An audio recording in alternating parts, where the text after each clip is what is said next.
there, Apple Bites. This is your Apple Bite, Written Writ Ralph, talking to you straight from our show here, The Written Writ, a show where you and I and you get creative, have fun, and geek out.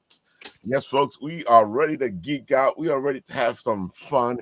And of course, why don't we kick this off by talking about a little fight that's happening right now? We have been enjoying Game of Tunes' amazing little fight, the Blitz. Say that 3 times fast. Blip chip. What's the problem, man? Come on. No. Blitz. Oh, Blitz. Yep. What's the problem, man? That's the fight, man. That's the name of the fight. Even I can say that. I can't talk. Blitz. 3 times fast. Come on. Blitz. All right, folks. This is where we are. We are at, if it will show it, there we go. We are at the top 8. So the quarterfinals. Right now, we are at the last fight, which is Omni-Man versus the Mandalorian. Oh, bite me. All right. Omni-Man versus Boba Fett. You're killing me, man. Now, all those Boba Fett fans are like, Ralph, how dare you? I got to go with Boba Fett. I'm voting. Oh, you kidding me? Omni-Man's beating them? Baloney. This is so rigged. Right? Because this is so rigged. Everyone I choose loses. It's so rigged. The TV show just ended. The new they had new episodes of The Incredibles. Did Mickey Mouse win? Nope. Are you kidding? Gizmo beat Mickey Mouse? I think I voted for Gizmo. I couldn't stand Mickey. Gizmo won. So right now you have Sonic, Goku, and Gizmo. So that's the 3, and then the final 4 will be whoever wins with between Omni-Man and Boba. This has been a fun game, and dude, Tony went crazy with his memes. If you haven't had a chance to see them, go check them out. You wanted that Cobra so bad. Well, he turned faces on him because first he did all that stuff to help Cobra, and then when Cobra was fighting Goku, he threw Cobra Commander in the mud. You can't bet against Goku, man. That's what he said. He was like, "Oh, sorry, Cobra. It's time for Goku to win." All right, this is going to be fun. The top 4 will start tomorrow. It should start tomorrow. We'll know the winner of this fight tomorrow at 7:00, or a little bit later than that. And then the top 4 will start at 7 tomorrow. I think everything will be over by Saturday. Yeah, which is great because that's free comic book day. Where are you guys heading to for free comic book day? And you got your locations picked out already? I think so. I usually hit my LCS 4th World, Long Island. How close are you to 4th World? Okay, it's still the closest one too. That answers that question. Yeah. Because I tried getting to 4th World a couple of times, and it's a trip and a half for me. Yeah, it's a little bit of a trip. It's worth it. Paul, you're heading to your local comic store, right? Yeah, probably go to Dewey's Comic Book City. It's in Madison. If I have time, I'll try and get to Funny Books. They're in Lake Hiawatha, but that's kind of a drive for me. But I frequent both those shops. I mean, they're both great guys, and they're nice little shops. It's kind of cool. I'm looking forward to it. I will be at Royal Collectibles this weekend. Usually where I go to hit things up, and they have a makers fair at the same time. So it's like a con and free comic book day at the same time. Wow, they're going all out. Oh, definitely. It's always a blast. I have a ton of fun. I spent like the majority of the day there because of both events. I'm actually gonna try to get in early to showcase what's going on and all the beautiful stuff they're setting up. I'll let you know if that happens. Yeah, with Dewey's, it's right below. They moved the Kubert School from Dover to Madison, and now Dewey's is right on the first floor. The Kubert School's on the second and third floor of the same building, and they have a bunch of artists. Like Fernando Ruiz is going to be there. I know V. Keith Marion had been there about 2 years ago, and they've got a bunch of students from the school there doing like free sketches. So it's a lot of fun, and you can sometimes pay the artists as well, but for the most part, they'll do a free sketch for you. It's really a good time. No, Mark Torres is doing his inning. Yeah, he's hitting up that new location at the Broadway Mall, right? Yeah. I'll be there. I'll be there too. Okay, awesome, man. Oh, that's right, Francis. I don't know if I can gonna get be. there. I'm gonna try to be. Yeah, I will be there. I think I'll probably be right next to Mark. That would be a place to be then. Also, what's it called again? Mid Island. Yeah, it's a really nice little spot. Well, not little actually. I gotta say, it's a great idea. Yeah, it's a great idea. You utilize the mall, because it's already like shutting down, kind of, and do something else with it. It's like a ghost town there. I mean, the movie theater shut down, the food court shut down. Yeah, I used to go there a lot, so it's kind of sad. It was one of those locations that we would hit up during the weekend when we wanted to go somewhere. If it wasn't for the Target and the IKEA there, like those are the anchor stores. That's what's keeping the mall there. If those either one of those left, there's a big arcade there too, though. Right? Oh yeah, I love that arcade. Oh man. yeah, loves that arcade. Yeah, that place kind of cool. Round one. Yeah, they're pretty sweet. I think we celebrated a couple of my daughter's birthdays there. One of the first comic shops I've ever been to was at the Livingston Mall. This is going back to like the early 80s, late 70s. Right. And the place is closed down. They're going to tear down the whole thing now and make condominiums. It's just like, it's a shame. It really is. Just sad. I think people have lost what it is to go to a mall now. Everything's online, It's really a shame. Well, the good thing is that we seem to be coming around, and I'm hoping we come around before all the malls or a lot of things are gone. Yeah, because bookstores were gone for a bit. Now they're like blowing up again. Barnes and Noble's doing the ragtime business. Oh yeah, it's doing much better. Retail, yeah, So I think because there's no one else around. I mean, there's McNally in the city, but really there's nothing in the suburbs. Just Barnes and Noble. That's about it. Well, that's why the indie bookstores are doing so well, like in towns and such. But there's really no chains around. Remember Walden Books? I remember those. The little. Walden, There's only a couple of those left. I don't even know if there's any left of the Walden book. I run into them. I run into little nooks here and there. Do they still exist? I was. They still do. Okay, I've not seen one in a long time. Yeah, you guys should go. You have to go looking for them. It's not like before where they were everywhere. I think they're up in Massachusetts still. Francis. Yeah. It's been like, because I went up to the mall like in Providence and in Cambridge, and I saw a bunch of old bookstores that I had never seen in a long, long time, and they were still there. So I think one of the things that bugged me out was cyclical, like malls. I think one of the things that bugged me out was when Toys R Us disappeared. I was like, "What?" But that's back too now. Yeah, that's back too. Well, there's one in Deer Park, I think. At the Tanger Outlets, they have a Toys R Us there now. Oh, really? They have a retail store because Macy's was just offering toys in their shop in their chain when they were. Oh yeah, they have standalone stores that there's a handful of them across the U.S. now, and we're lucky to have one on Long Island. And they're in Macy's now as well. Yes. Mike Christmas Eve they were open, and I was going there to get my kids gifts because we felt we didn't have enough for them under the tree. That's what it was great for. Mike actually has like a lot of history with Toys R Us. But Toys R Us is back in name only. Yeah. Because what made Toys R Us was its buying power. Yep. And Toys R Us had power to make or break a toy line. And if you wanted to introduce a new, was hoping all that comes back, man. I mean, even Blockbuster and stuff and I thought that was trying to make a comeback too. I'm serious. I saw it like one of my friends went to like the last Blockbuster in the country and got like a hat, That's the last. Like But that's the last one. I think in the whole world, right? Isn't that the? It's in, Yeah, there's one left. Oregon. One left. Yeah. One Blockbuster left.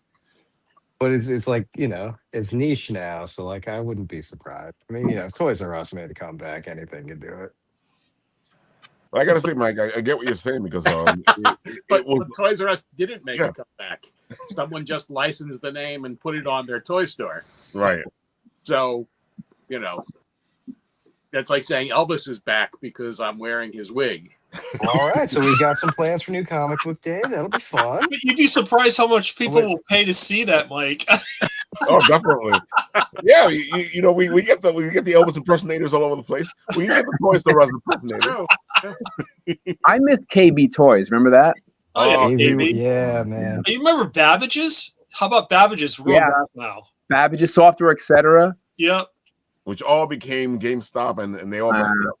And now GameStop's like Tower Records. I miss Tower Records. You know that Tower Records is still around online, and it's also still around. Japan.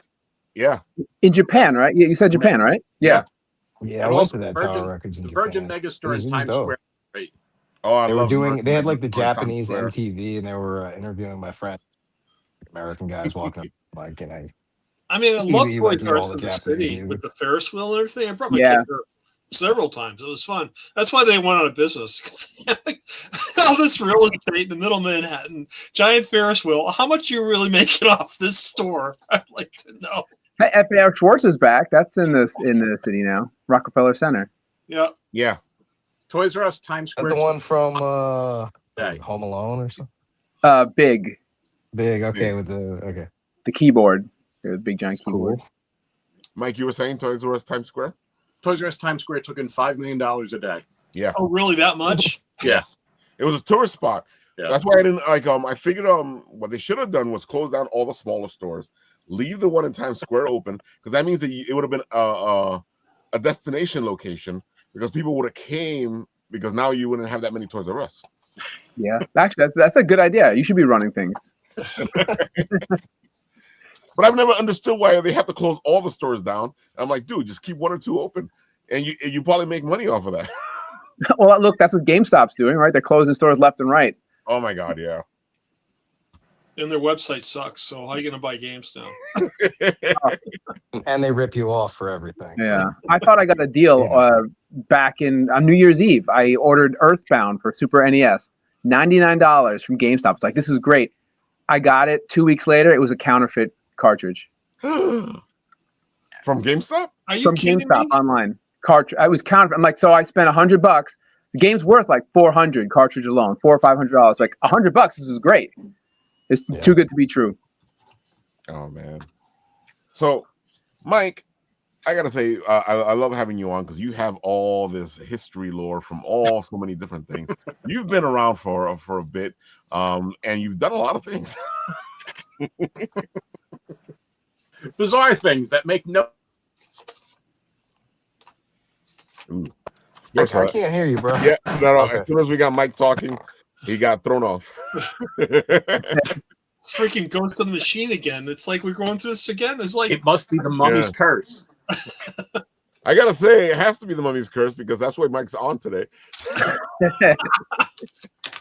Yeah, I had a feeling Shadow couldn't hear Mike, because I think Shadow kept thinking there was like long moments of silence, because he kept jumping in. I'm like, I was wondering what was going on. I was like, I don't hear nothing. Yeah.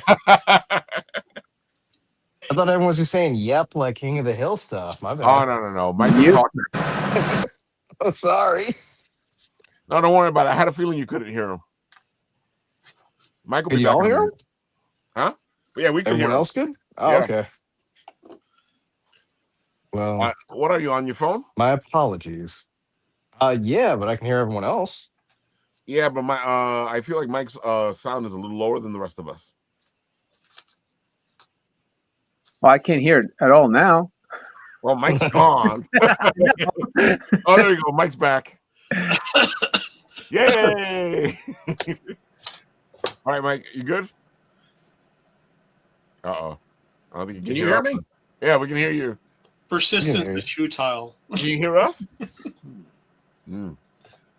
No, I don't think you can hear us. You gotta say, you gotta love live TV. I don't know if you guys can hear me, but I cannot hear you. I just hear like a clicking sound. We can hear you. All right. We can hear you. Yeah. Do the sign language. It almost seems like a strange promotion for that new Steven Spielberg film. They filmed on Long Island. Let me see. Wait, I can just text him. Yeah, tell him I'm sorry if I was talking over him, man. Oh, no. I kind of figured it out. I think he considering how how little I say normally, you know. All right, Mike, here we go. So we can hear you.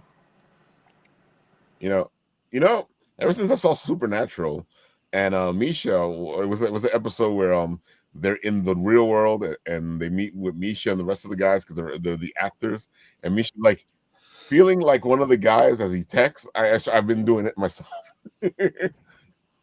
Oh, there he goes. He's back. Let's see if he can hear us now. You can hear us now, Mike? Yeah, I can't hear you guys. That's so weird.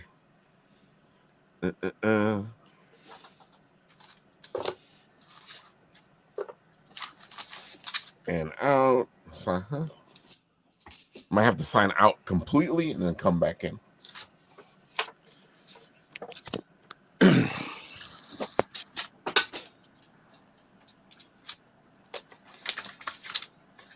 It's possible. No, we would see the mute if it was muted, and then we wouldn't hear him.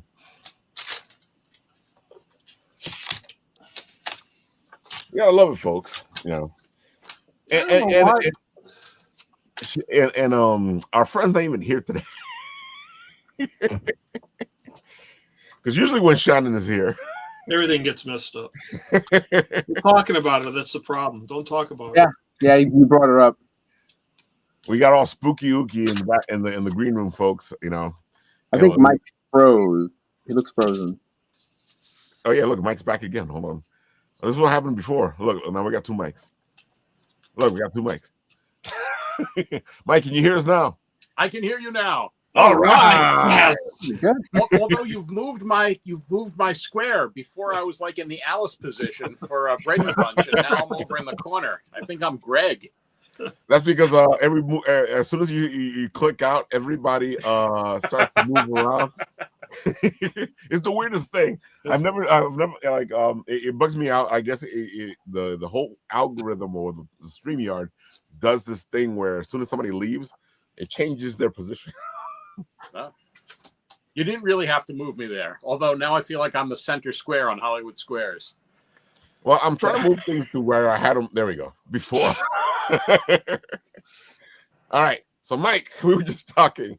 Were we sick, Rafael? Stop it. I was going to say, we were just saying that we mentioned Shannon in the green room, and we shouldn't have mentioned Shannon in the green room because everything gets all spooky ooky when she's around. But, Mike, I feel like things follow you in that direction as well.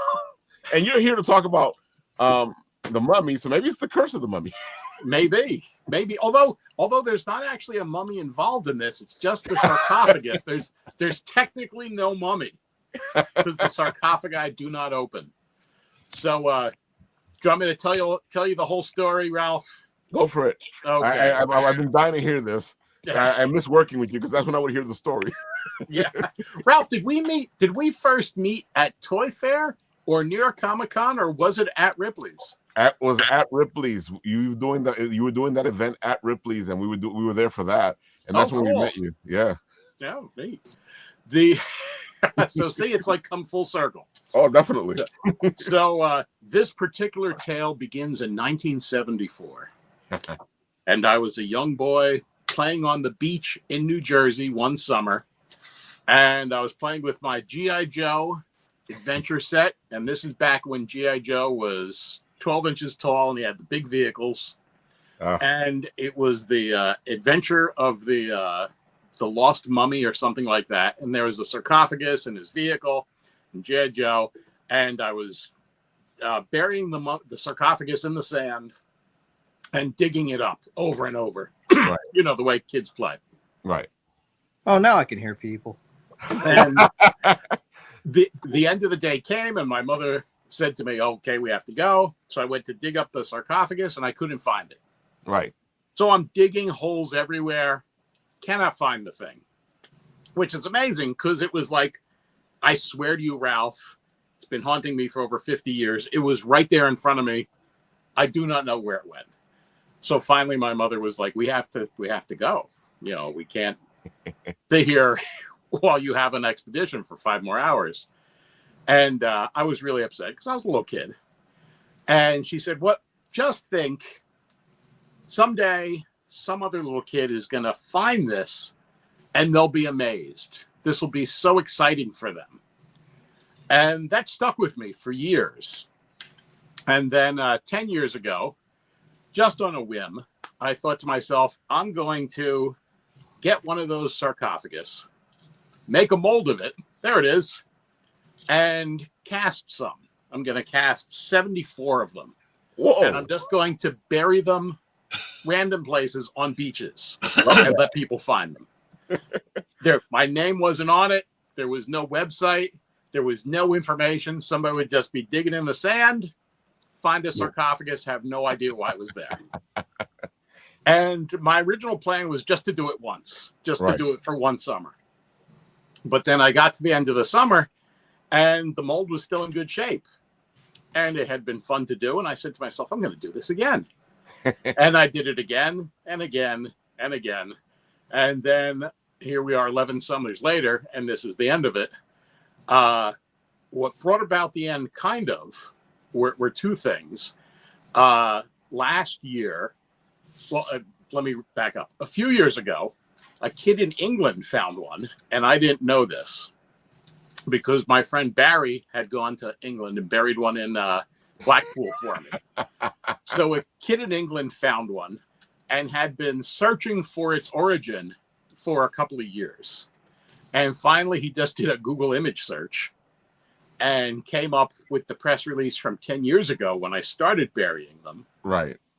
And then he contacted me through LinkedIn, and the BBC did an interview, and they're like, why are you doing this?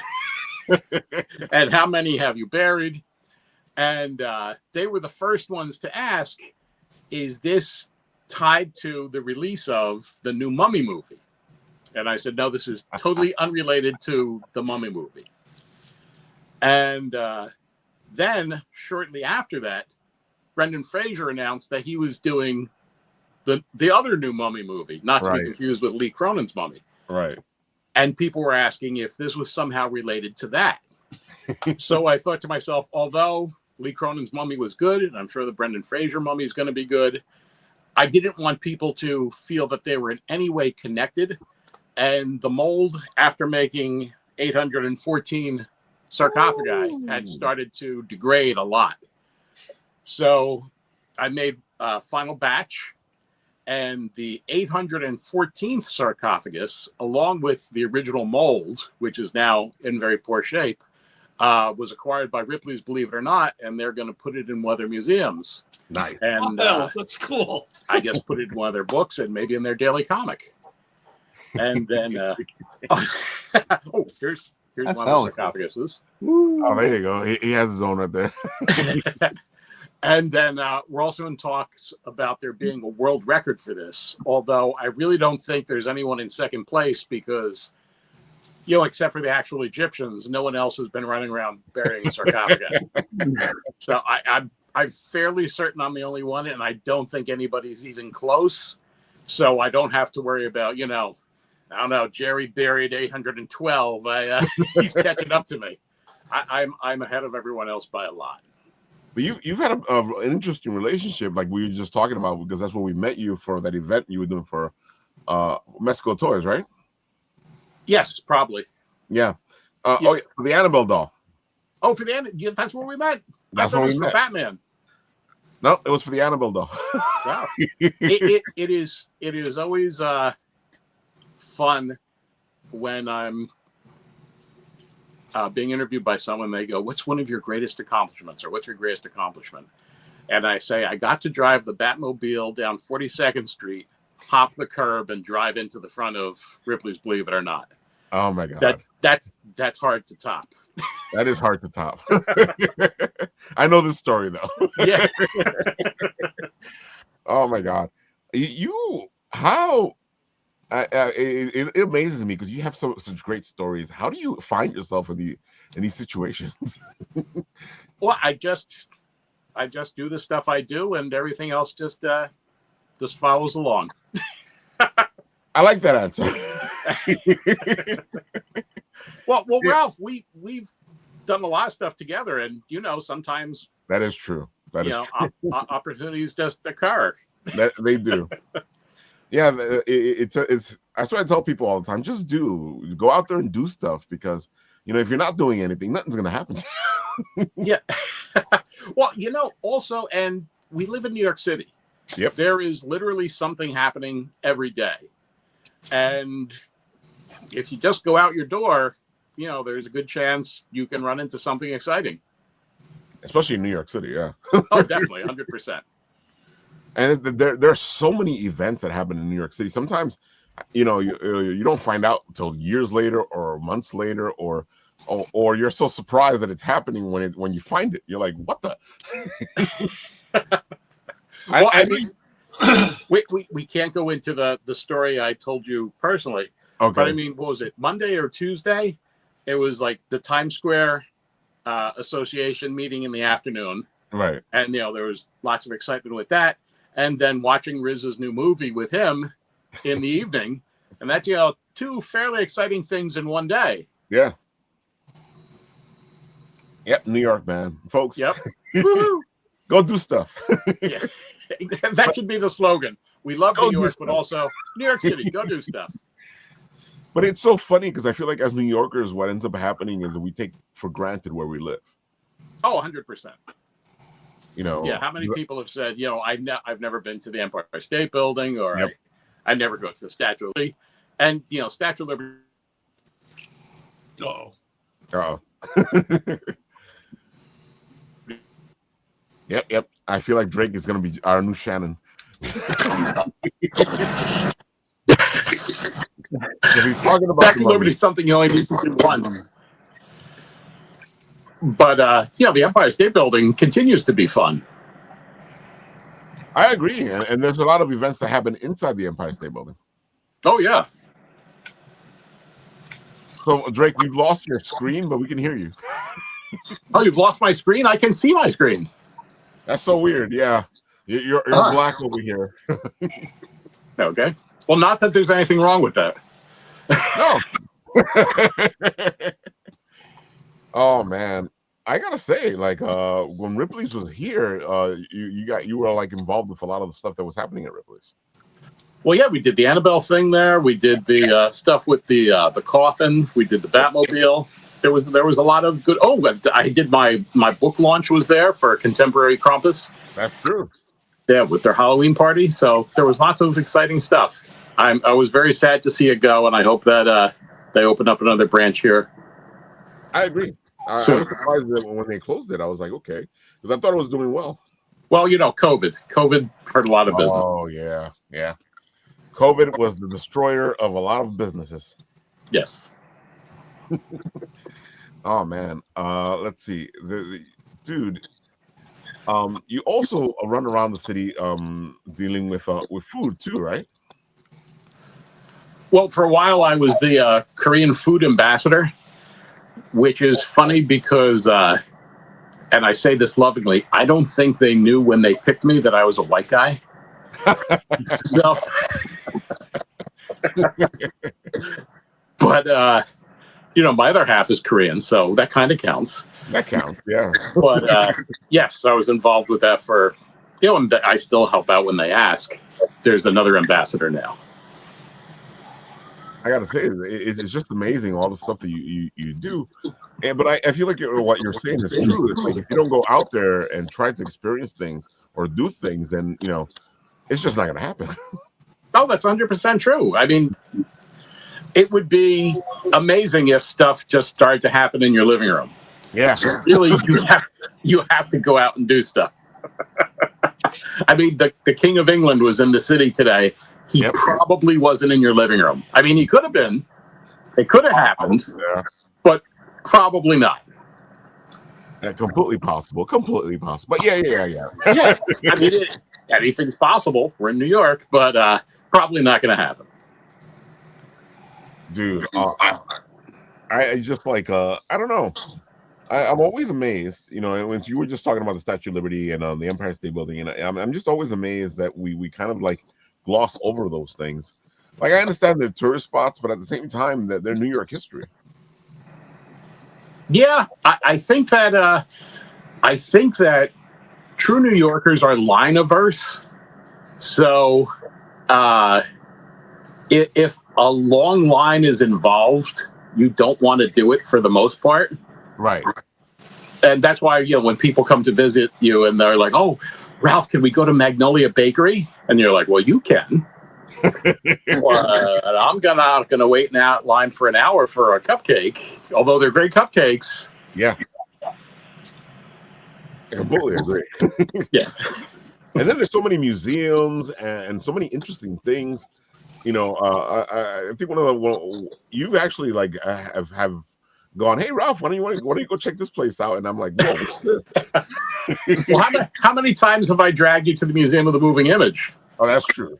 Which is a great museum. Yeah. Amazing museum. And they were usually doing a bunch of different things there as well. Again, I don't know. We have all this stuff here, folks. You know, it's funny because Paul does a lot of stuff with history, especially when it comes to his video game. And he's always saying that you have all these historical spots around the tri-state area, you know, especially because, you know, the George Washington and the Revolutionary War and all that stuff is here. Mm-hmm. But nobody thinks about any of that. No, you're right. Most people don't. Although there's plaques everywhere. Yep. And statues. Yeah. Yeah, I feel like one of the reasons that Paul wanted to start his game was because, you know, there's just so much stuff around us. Indeed, there is. And I think this is another part of living here, that because we're so focused on the task that we're doing or the place that we're going, sometimes you walk past things and you don't even notice it. I know somebody that used to live on 34th Street, right next to the New Yorker Hotel. And I mentioned casually one day, "Oh, you know, that's where Nikola Tesla died." And they're like, "No, he didn't." And I was like, "Yeah, there's actually a giant plaque on the wall." Yeah, there is. It's like 3 feet wide by like 3 feet tall. They're like, "No." Yep. They've been walking down that street every day for years. And we walked down the street and I was like, "There's the plaque." And he's like, "Oh my God. I never stopped to read that. I never knew what that was." So I think there's a lot of things like that even I walk past every day, and it just doesn't register what it is or why it's there or, you know, what's going on. I agree. And read about it. I agree. I'm the same way. I knew Tesla was there because I'm a big Tesla fan. I don't mean to geek out. I'm sorry, Mike, and I apologize. But I was a big G.I. Joe fan. I had the Adventure Team vehicles. Did the Mummy version come with a snake? I think it came with the Buddha, right? I can't remember what the components were, but I remember having that Mummy version. Are we losing audio again? Oh. So, Mike, you can hear me, but you can't hear Paul? No. It's getting interesting. Translate, will you, Ralph? What did Paul say? You can be like the translator. That's what he just said. He said, "Oh, Paul, Ralph, translate." So he was asking about the G.I. Joe with the Mummy. Yes. Right. What was the question again, Paul? I was. I feel like we're using a Ouija board. Paul, is it a yes or no question? Go ahead, Paul. No, did it come? I think it came with a Buddha that opened up, had gems inside, and then I think it might have come with a cobra. I'm trying to remember. It's been so long. So he said that he thinks it came with a Buddha that opened up and it had gems inside. And No, that was a separate playset. Ah, that was a separate playset. Okay. There was it was really the same vehicle, I believe, but one was the Mummy one, and then there was a Buddha one. And it's funny. There was also a Gorilla playset, and then they just made the Gorilla white, and that was the Abominable Snowman playset.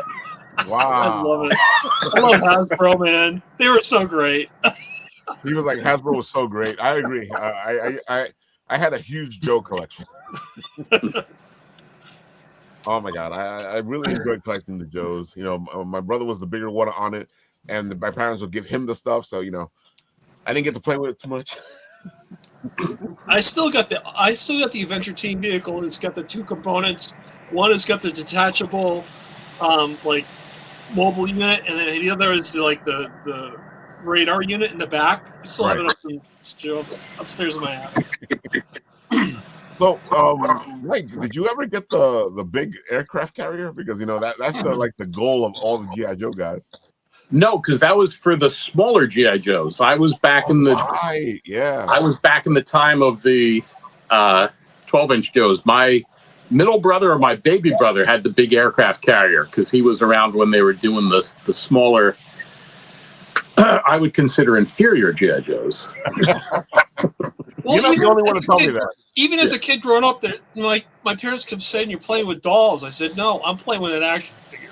I don't know what you're playing with, but I'm playing with an action figure. Paul was like, even when he was growing up, his parents would be like, "You're playing with dolls." He's like, "No, I'm playing with an action figure." Well, legally there is a distinction. So they are action figures and not dolls. Oh man, folks, don't say things don't get interesting here on the show. Well, actually, Ralph, I wasn't kidding. Did you know there's truly a legal reason why we have the term action figure? I think I know what it is, but I found out a while ago. Why don't you tell us? It was because of customs pricing, and dolls had a high custom, and when G.I. Joe came into being, they were like, "No, that's not a doll; it's a action figure." And there was no high tariff rate for that, so it came through without the higher price. That is amazing. I saw like a documentary and they were talking about Joes. Yes. And well, actually, no, they were talking about action figures versus dolls in the show. And I remember them mentioning this. Is it an action figure? Is it a doll? Well, you remember the Mego action figures? Yeah. Yeah. I had tons of Mego action figures. And my grandmother, bless her heart, they used to sell the Mego action figures for some reason in our local drugstore. Right. And she was in the drugstore getting something, and she saw a Mego Batgirl. And she bought me a Batgirl. And I was so distraught because Batgirl had real hair. So in my mind, that made her a doll. Because, I'm a little kid. There's this thing, not only is it a girl, but it has real hair, so this is a doll. I can't play with this. So I just put it on my shelf, and it sat there for months. And then one day we were having a barbecue or something, and I had a younger cousin, and she came over, and I was like, I was a little kid, but this was like my master plan. I was like, oh my God, I'm going to let her play with the Batgirl. Right. And then when she goes home, I'm going to say, why don't you take it with you? And that way I will no longer have this doll on my shelf and I will be free of it. So she's thrilled that I have a girl doll for her to play with because I only had, boy toys. Right. And comes time, barbecue's over, comes time for her to go home. I said, you can take the Batgirl with you. You've enjoyed playing with Batgirl so much. And she's like, oh, this is great. And everybody was like, but she's not going to bring it back. If she goes, it's going to be hers. And I was like, yes, she may have it. She loves it so much. Thinking, I'm just an amazing kid. But really, it was just so I get rid of the doll.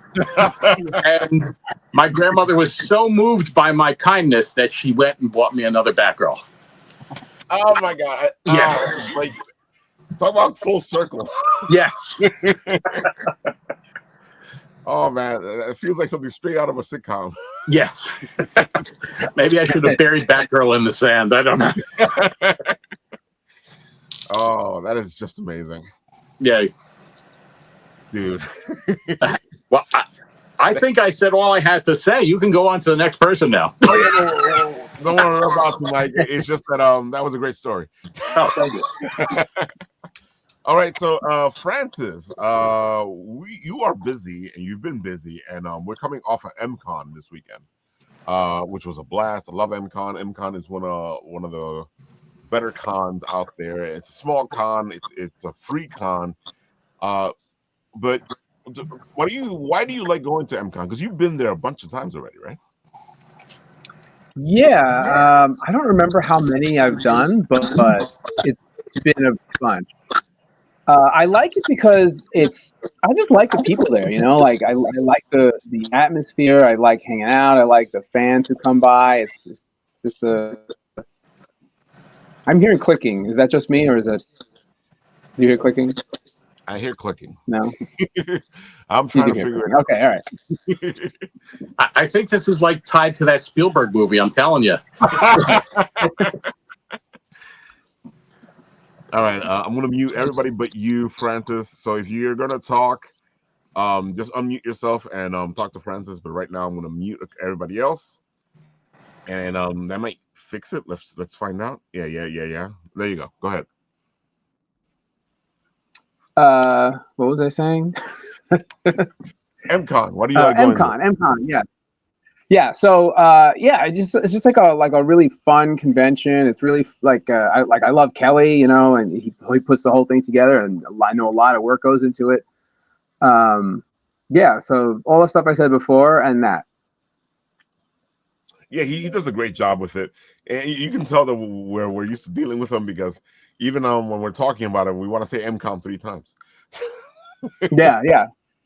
He did a good job with the loudspeaker at the over the weekend, like emceeing. He's like, MCon. It's a library con, dude. It is so many different things, and the way he puts it together, it's such a great event, And you have so much stuff happening. You got stuff upstairs, you got stuff downstairs, you got stuff in the auditorium. Dude, it's just a great place to be. Yeah, and it's free for attendees. Just like you could just walk in, like a lot of people will just walk into the library because they want to go to the library. Like, oh, I didn't know this was going on here today. Exactly. And there's a lot of people who just discover, like my work, other people's work. They discover like cosplaying and the panels, like all that stuff that you might not have otherwise gone to because it's right there in the neighborhood. And that's the amazing thing about it. Yeah, that is your stuff. I gotta say, I get a kick out of all this stuff. I know you started. I guess is it a new story? It's only a new story on the Instagram, but is it a new story on the main site? Comics Kingdom. Yeah, Comics. Yeah. Kingdom. So, my strips, Vermin Fairy Tales. It's on Comics Kingdom. If you go to Comics Kingdom, it's a month ahead of what's here on Instagram. So I'm a month into this story that just started on Instagram. Also on Comics Kingdom, I have exclusive Sunday comics. So on my social, on Instagram, I update every Monday, Wednesday, Friday with a new strip. But if you go to Comics Kingdom, you get the exclusive Sunday strips that are not on my socials. It's really to push people to go there. Also, that's for newspapers too. I would say it must be a thing because I know that's what I remember the most about the comics is it's a Sunday full color longer comics. So how do you feel doing those now? I've done Suburban Fairy Tales now for 20 years. It's right. Crazy to say that, but I've been doing it for 20 years. But I have never done a Sunday until my first one appeared this past October, like at the end of October too. It was like October, right before Halloween. Right. So it was different.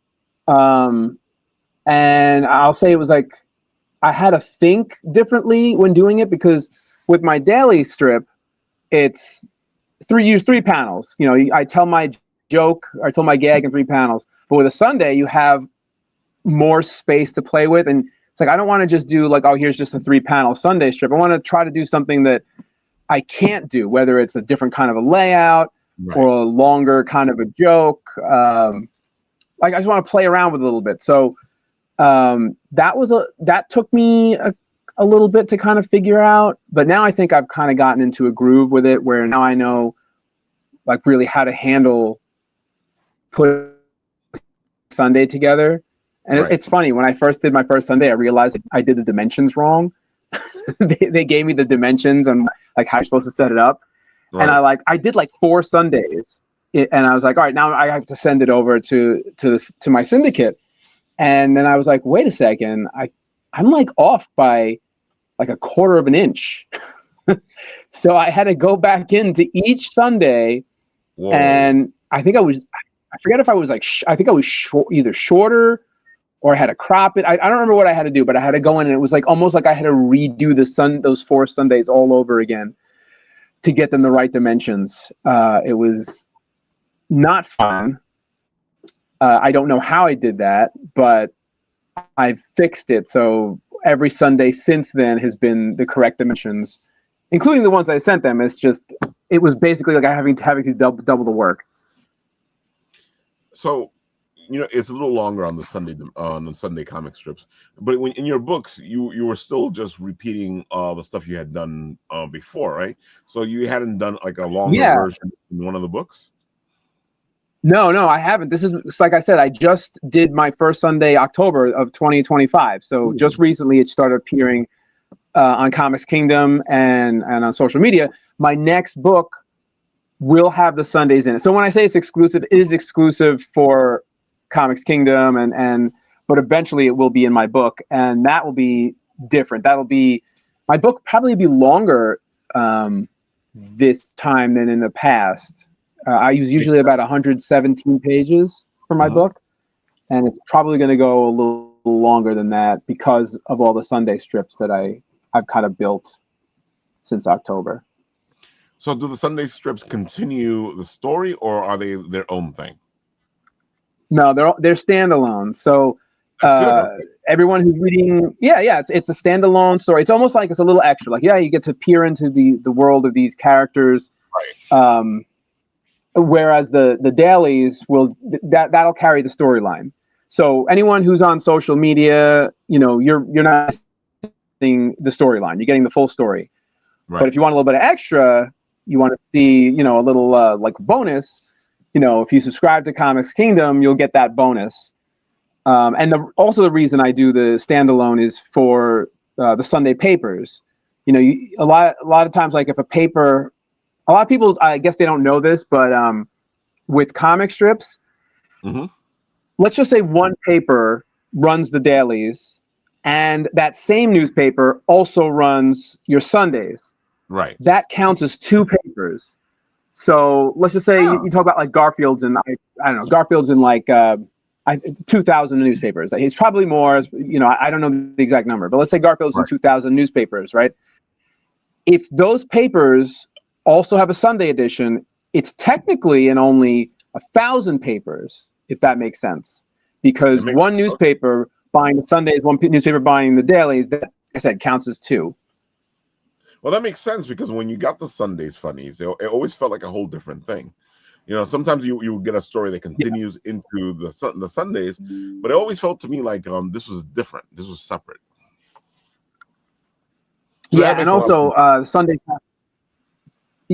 I'm sorry, go ahead. I got to ask. So I'm not asking the amount you get paid, but do you get paid the same amount for a paper that runs the Sunday one and the weekly one?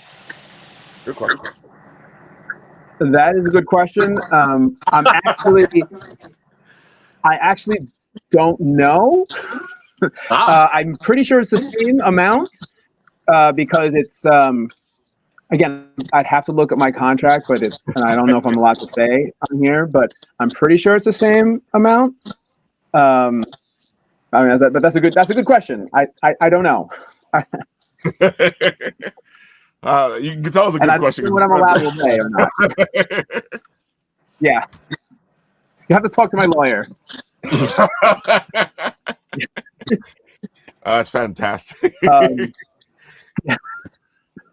but yeah, but like doing the Sundays, it's been great. It's been great. So like to have started that and to have something that is different and that isn't continued. So it's like its own thing.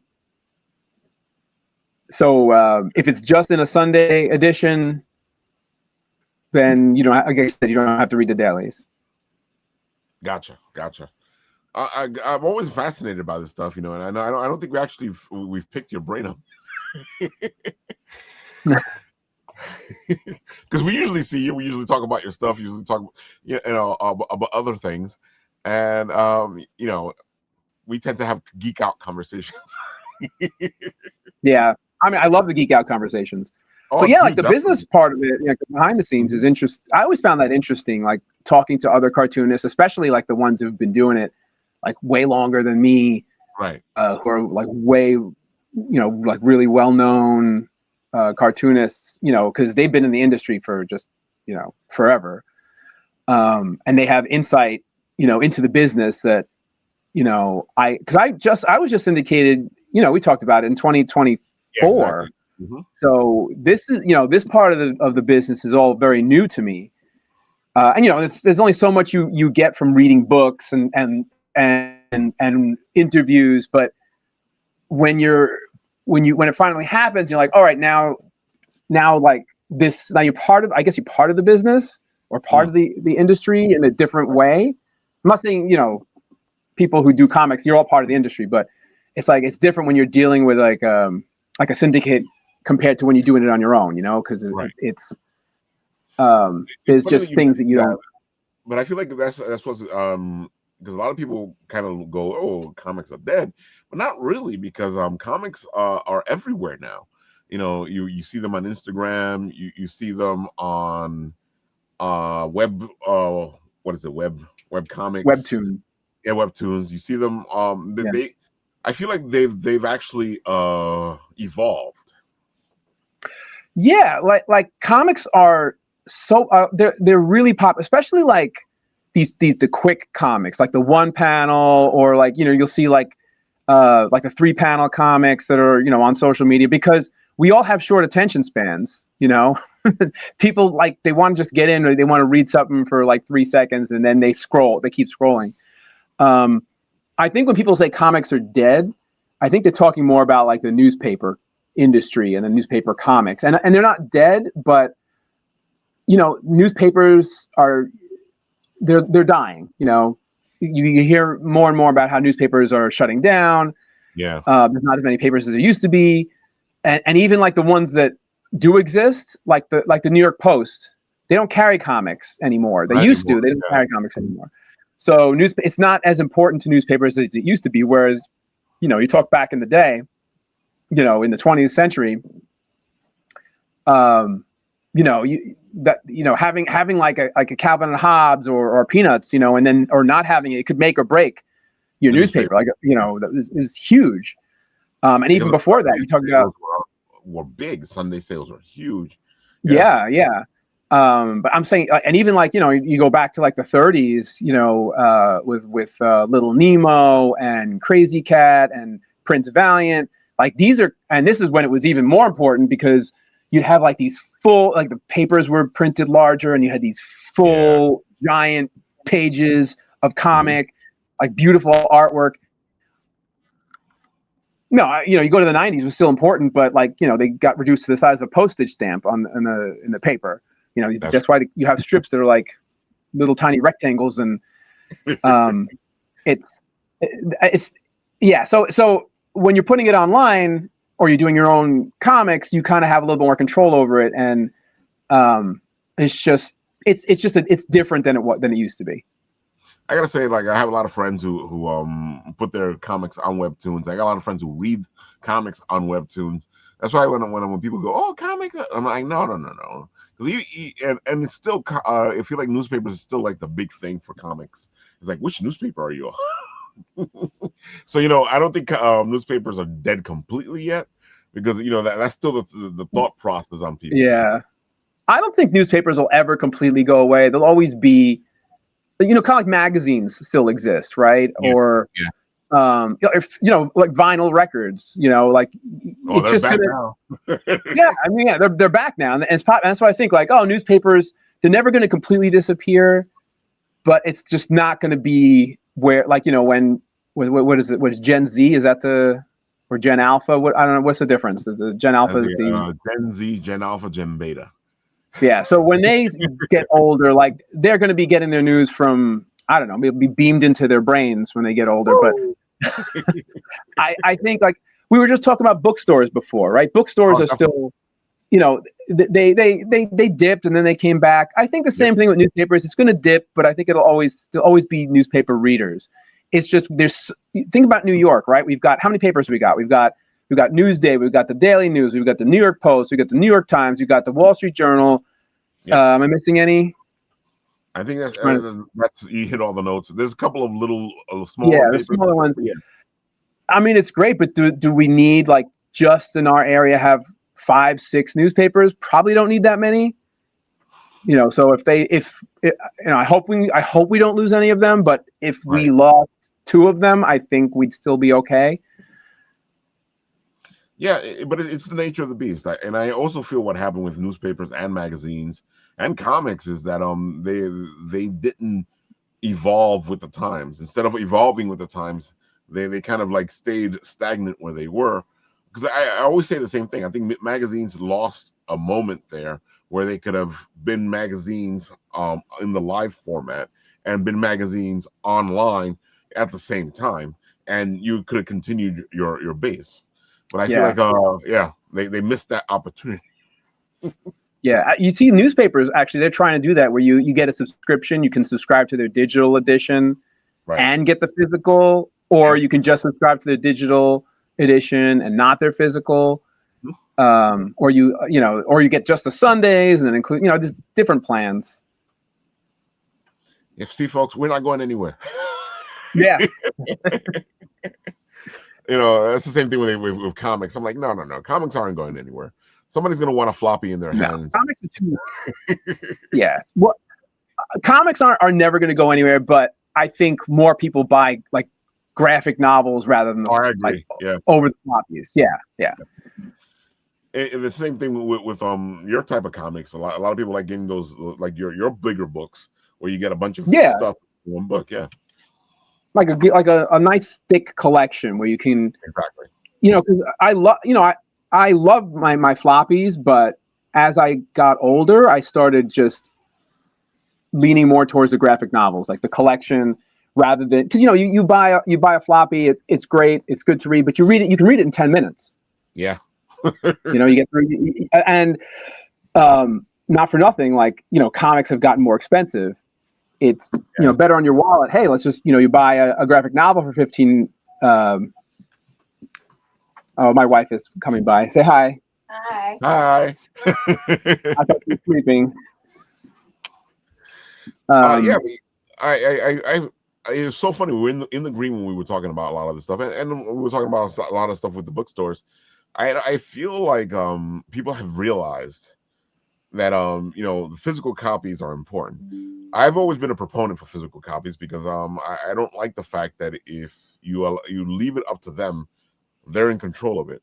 If you leave it up to them, they can take it away from you.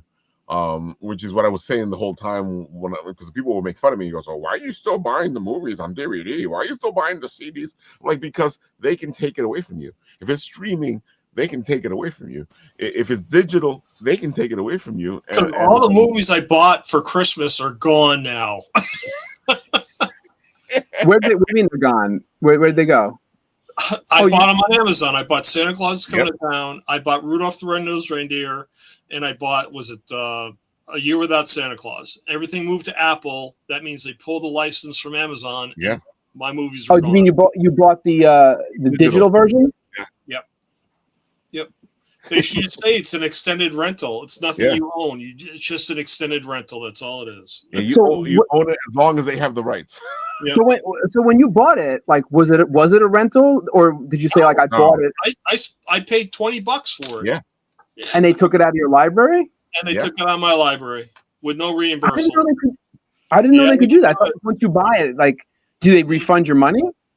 No, nothing. I had to call. I raised Cain. I called them. It's in the terms and conditions that nobody actually ever reads.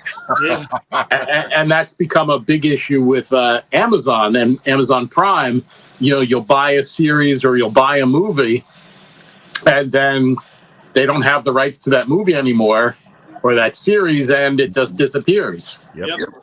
And it's like, well, I know, like, if you buy, like, let's just say you buy a digital game. So I don't buy movies like digitally. I always buy them on disc. I feel like I need to own them, like physically own them. But if I've bought a digital video game before, let's just say I buy a game for the Wii, right? Or I bought a game for the Wii 20 years ago when it came out. I can still re-download that because it's still part of my account. Like, it still counts as a purchase. I guess it must be different. Take it away from you. Yeah, I guess. I never worried about that before, but now you got me worried. I have to go check my digital libraries. Now PlayStation has new policies in place. I just read it online somewhere. I was about to say the same thing. Yeah, if you don't play the game for a certain amount of time, they'll take it away from you. Also, PlayStation, they got in trouble for it a little while back. Was they started getting rid of your the digital stuff off your server on your PlayStation, and going, you don't own it anymore. Yeah, they got a lot of beef for that. All right, so keep buying physical as long as you can, I guess. Yeah. Who's laughing now? Oh my God, Francis, the next show you're going to be at is Cradle, right? Yes, I'll be at Cradle. I'll also be this weekend for Free Comic Book Day. I will be at Mid Island Collectibles. I know we talked about it before, but that's right. We were just talking about that. Yeah, let's talk about that a little bit more because I do like what they're doing there at the place, because now it's inside the mall. It's a big store too, right? Yeah, it's big, and I think he's expanding outside the store because it's been so successful. But yeah, you go in there, and there's a lot of different stores within the one store. Right. So they have like the Pokemon cards, and they have the comic books. They have a guy with video games. Then there's the pop figures. So you'll find all of the geeky, nerdy stuff that we love are there. I like that. I like what he's doing, and I did hear a little bit that he's going to try to take some of the kiosks that are outside to add more stuff. Yeah. So that's where I guess he's expanding out there. I don't know how. I know it's going to be for Free Comic Book Day. I don't know if that's a permanent thing or not. Right. I can't wait to see, because I like the Broadway Mall. Like I said, my family, we used to go there for our leisurely drive because we'd hit IKEA and then go into the mall. Yeah. And then hang out and do all the beautiful stuff there. And I really don't want to see it, but I know that they're not going to get rid of the Broadway Mall completely. But I feel like that this redo that they're doing kind of like is kind of killing the place. Yeah, I mean, you walk through the hall, or I walk through the mall, and it's just like empty store after empty store. It's kind of sad. Yeah. I heard they might maybe they'll open it up, kind of like the Tanger outlets, where it's like that outside mall. Mm-hmm. I mean, I guess that could draw more. I think that's the direction they're going in. They want to open it. I'm like, why open it? Just leave it the way it is. Yeah. I feel like some business guy has some idea in his head that thinks it's going to work. You know what? Maybe it'll be cheaper because then they don't have to air condition and heat such a big area. Maybe somebody crunched the numbers. Maybe there's some data there. I do like that it's inside because you can go when it's raining and you can go when it's cold and hot. And I always see it like this, but I don't like management. Management makes some weird decisions, and they think they're right, and they're never wrong. And even when they're wrong, they're still right. So yeah. Well, I mean, that's how Toys R Us closed, right? Bad management. Oh, I still think again, dude. Every time these stores close, I'm like, why did you close all the stores? You don't need to close all the stores. But when they talk about loss and this and that and that and this, and they end up making money by closing everything. It's disgusting. It's kind of like what Warner Brothers did, where they wouldn't release that Looney Tunes movie, or back Batgirl. They still haven't released Batgirl. It was a tax write-off. So like all the people who worked on that movie, and it had Michael Keaton in it as I wanted to see it. I want to see Michael Keaton as Batman. Never going to see it now. It's just gone. We got a chance that we might see it only because so far they released the 2 cartoons. Acme versus it was Coyote versus Acme, and then The Day the Earth Blew Up. I saw that. That was funny. The Day the Earth Blew Up. I haven't seen the Coyote versus Acme. I don't know if that's out in the movies yet. I think it's August it comes out. Yeah, it's in August. I have a bizarre story about the Batgirl movie. Go for it. And when the whole thing happened and it got shelved, I was talking to a journalist and I said they knew they were going to shelve it the whole time because they did no licensing for it. You can't look at any superhero movie, Warner Brothers or DC, that has 0 licensing. Nothing. Not a T-shirt and Hot Topic, not an action figure. And when they had announced when it was being filmed that Keaton was Batman, I know of at least 24 companies that approached Warner Brothers and were like, we want to do figures. We want to do stuff. And they're like, no, we're not doing a license for it. And then even at licensing show, which was when the movie was still in theory going to be released, and licensing show is the big show they have in Vegas where all the retailers come in and get the licenses for the stuff. They had every other movie up except for Batgirl. And people were like, well, it's still coming out. Oh, yeah, it's coming. Can we get license? No license. And then when they announced that it was going to be, shelved, everybody acted surprised. But it was like, but you knew because you didn't give anybody a license. So I was talking to this journalist, and he worked for a trade magazine, and he started to ask, and they're like, yeah, we're not talking about that. And if you write about it, we're going to sue you. Whoa. So it was like, I don't want to say it was obvious, but again, can you name any superhero movie, even a bad one, that had no merchandising? You're completely right. Sometimes what ends up happening is that you end up getting reveals through the licensing that they do about movies about what's going to happen in the movie. Yeah. I mean, spoilers. even really bad movies will have T-shirts at Hot Topic, and they end up on clearance. But there was some type of licensing. This had 0 licensing, nothing. Not a cup at 7-Eleven, not a towel, nothing. And that's never happened. So basically what you're saying is there's no chance in hell that Batgirl will ever get a release, ever. No, I'm not saying that because, they are releasing the Coyote movie, which they said. That's true. Mm-hmm. But I believe that their plan all along was not to release it. That makes so much sense when you look at it like that. Yeah. I didn't think about that. Yeah. Yeah. And for many superhero movies, I don't want to say you make more off the licensing, but you make a huge chunk off the licensing. Agreed. I mean, Aquaman, I'm not going to say that was a bad movie, but I think the licensing almost did better than the film.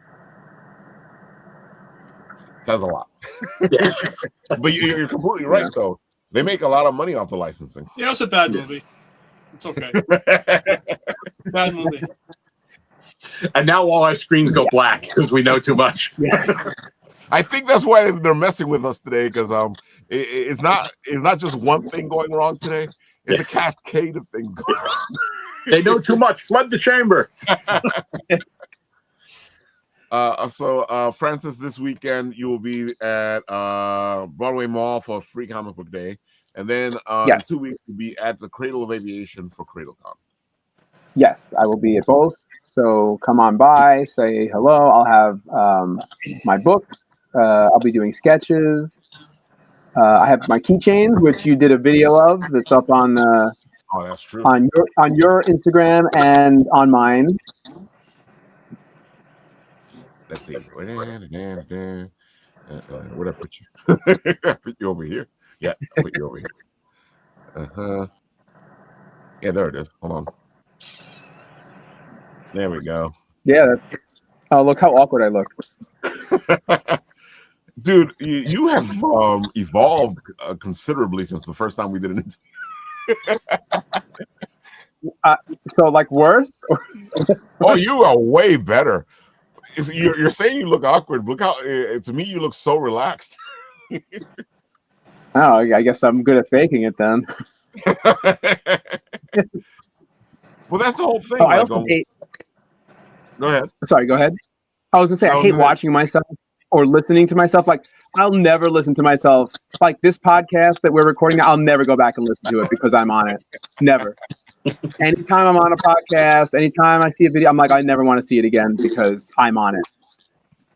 If you saw folks, they go the keychains. They look fantastic. I love the colors on them. How'd you get them done? Did you get them 3D printed? 3D printed. Yep, I did. Actually, I have it through my own 3D printer, so I did it myself. Just kind of put them together. Yeah, there's a lot of trial and error, but I eventually got them to a point where I was happy with them. So yeah, folks, go check them out. We've known our pal Francis since before we were bitten apple tea. Yes, dating back to say 2012, right? Yeah, 2012, 2013, around there. It's either one of those 2 years. Yeah. Go check him out. He's fantastic. We will bring you more of him at Cradle.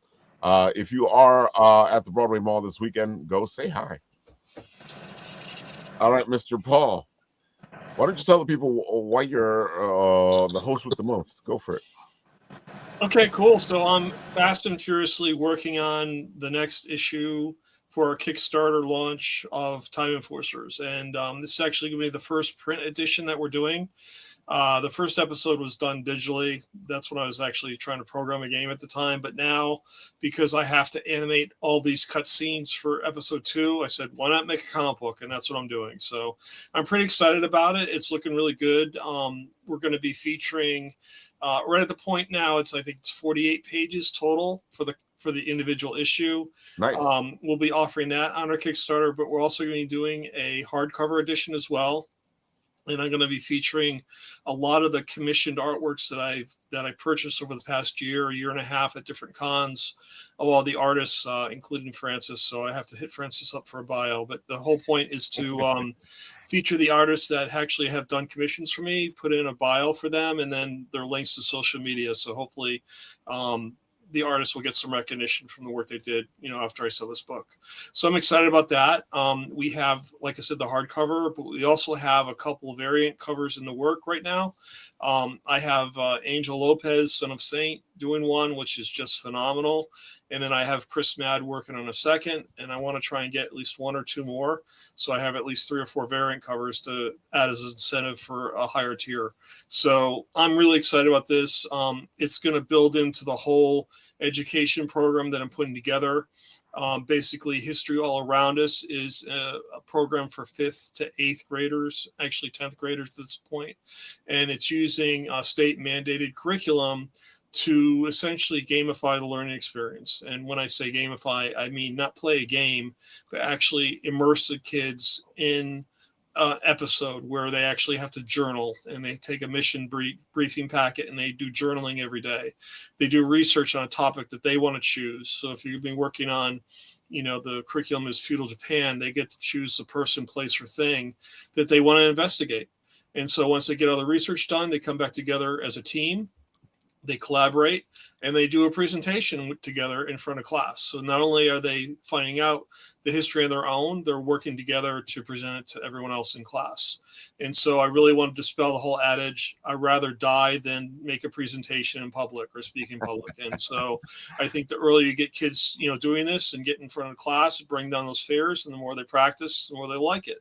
And so that's how it's going to go. So we're going to have a comic book launch in July, looking mid-July for the Kickstarter to start up.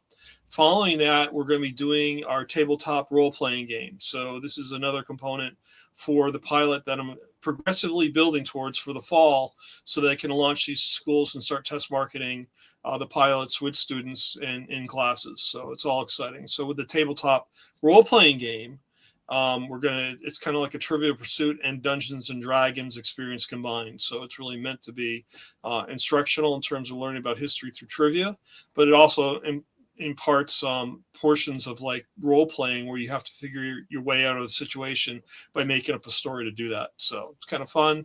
I think it'll be good. It's really easy to learn. It's going to be easy to play, and then go from there. So I'm really excited about that as well. Talk about busy. And of course, in the green room, we saw a bunch of new stuff that you guys didn't get a chance to see. So yeah, I mean, I put my hand to the guys on camera here, but yeah, we're actually going to be doing a preview issue. I did show that off the last show. Also, if you want, give them a little something. Show them the cover. All right, let me pull it up. Give me 1 second. Now you put me on the spot. Now I got to find it. But the whole intent is to we're going to be exhibiting at Garden State Comic Fest in June, and so the Kickstarter doesn't start officially to mid-July. So I really wanted to have something available for sale at the con when I go there in June. And so I thought, what better way to do this than to have a preview issue? And believe it or not, I'm almost there. But what it is basically the first 12 pages of the book. And it'll be adding some incentives. If you follow the Kickstarter, you'll be getting some free stuff, because I always like to give stuff away. I know I'm a capitalist, but I don't know. There's something about just giving stuff away for free. You know how it is. Anyway, this is the cover here. I'll go ahead and share the screen. All right, hold on. Get it done here. And just go back to StreamYard. And then we'll go here and then go share screen. Got it. There's a few clicks with this. It's not easy. Oh, I know. This is the preview cover. It's kind of fun.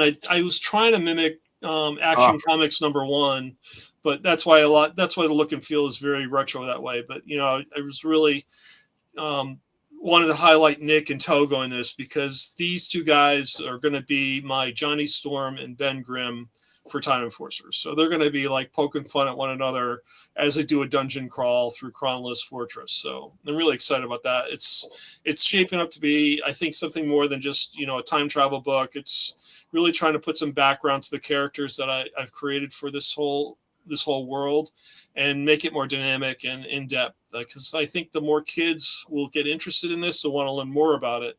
And the big thing that I have, whatever I do with these products, is to provide references. So at the back of the book, a back of either the soft cover or the hardcover edition, I have all the references that I use to research the topic. So if someone wants to find out about film noir, I have all the information about film noir listed back there, so they can go to the web and look it up. And because this is the information I looked up to try and research the topics for these for this content. I mean, I'm not a historian, so I went to reputable sources to try and find the information to make this credible, for readers who are looking at it. The same thing with Togo. Togo is the dog that led the sled run in 1925 to help the kids who had diphtheria, and he was a sled dog that did that. So there's a whole background on him in there. We'll be offering trading cards. Trading cards are actually going to partake and go into the tabletop role-playing game. So it's like I'm just coming up with all this stuff and trying to repurpose it across all the different platforms, and it's really a lot of fun. It's fun creating new things, and it's fun researching all these topics and bringing them to life, which is really cool. You're amazing to watch. I gotta say, you did a great job with this cover.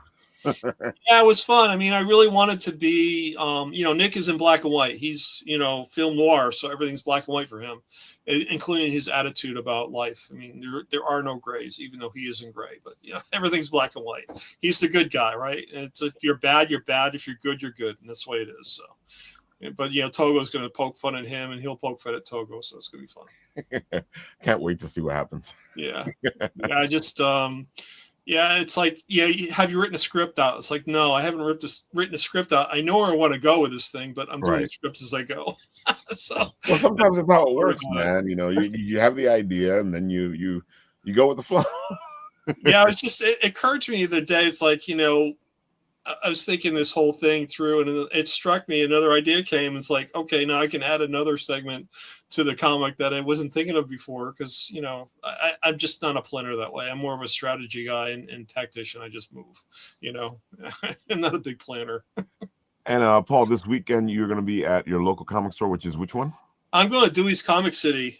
They're right in Madison, and it's right underneath the Kubert School. So they'll have artists there doing commissions, usually for free, and it's really cool. It's a great experience for the kids to go there and get a piece of artwork, Batman, Superman, whatever, and these students will do it. But they have artists there as well. Fernando Ruiz, who is big with Archie, and he's actually a teacher at the school. He usually is there at Free Comic Book Day. He's been there.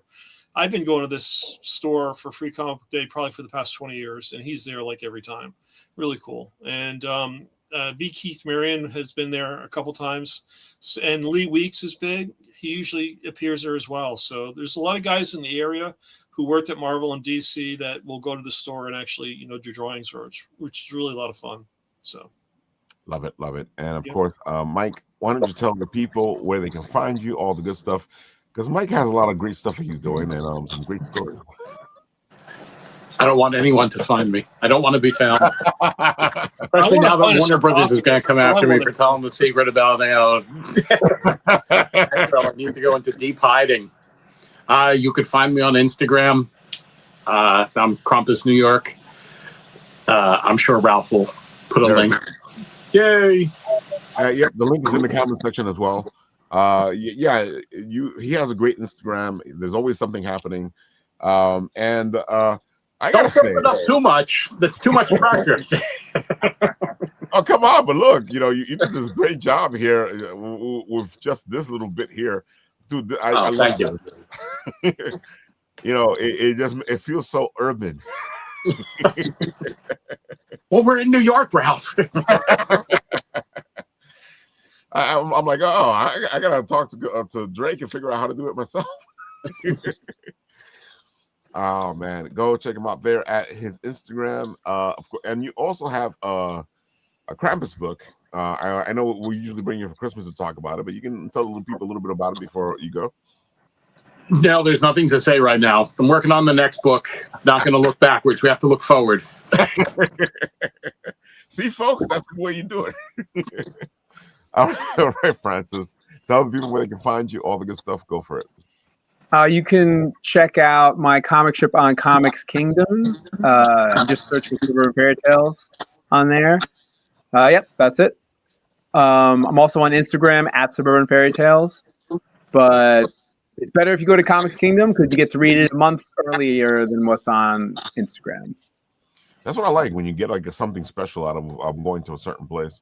But if you subscribe, which I do, you get it in your inbox, which is cool. Mm-hmm. I don't have to go find it. Just boom, it's there. I love it. It's so fun. It's so much fun. So much fun, folks. Go check it out. And of course, I will be at Royal Collectibles on Saturday, hanging out with all the crazy people there.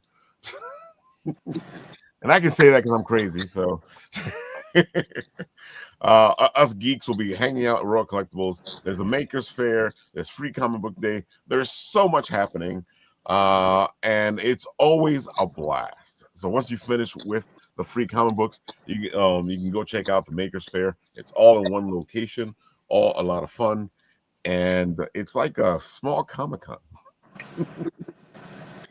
I think one last thing, Mr. Shadow, are you there?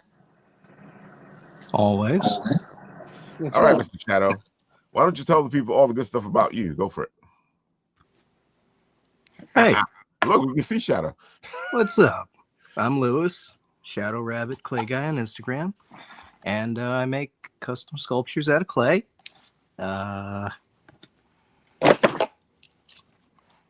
Little stuff, big stuff.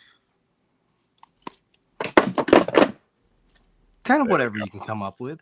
And yeah. I figure I can get it up. Here we go. Of course, Shadow is a sharer. He shares all the beautiful stuff. What the heck? Come on, open. Oh. Hey. Look, Shadow. Your stuff is fighting me, or is it? I'm beginning to think that my computer is the reason we're having all the issues. That's fine. My phone has been bugging out all night, so apparently it's been on mute for who knows how long. Shadow, what type of clay do you like to use? I really like just using the non-drying clay. Mix it with waxes, kind of get the consistency I like. But I use, pretty much anything. I've been doing a lot of epoxy sculpt lately. Like the 2-part mixes. Mm-hmm. But yeah, I mean, pretty much any brand I've tried once or twice. Yep. Shadow is amazing. He makes all look. He made this for Mr. Pop and Twist. He was excited about that when we were at a table. I'm glad. I wanted to make that for him for years. He is amazing. Yep. There's the Shadow Man himself, and you are heading to CradleCon as well, right? Yes, sir. I will be at CradleCon. I'm super looking forward to it. I'll have a table there, make my little stuff. My son is going to have a table there selling his comic book that he drew. So I'm pretty excited about that too. Rigel makes stuff. Love it. I love the father and son thing. I've done a couple interviews with them at a couple of the Cradle of Aviation cons. Yeah, it's an amazing venue. It's a great show, and a ton of our friends are there. So that's really one of the best parts of going. And as you can see, folks, Shadow makes dreams come true. Commission him today to make your dreams into reality. Love it. I can't wait to Cradle. I'm looking forward to Cradle. I know it's 2 weeks away, but it can't get here any sooner. That is crazy that it's that soon. Let's see. I got one more thing over here. Our pal AZ Volt has his Kickstarter going. It's doing. Oh, look at it go up.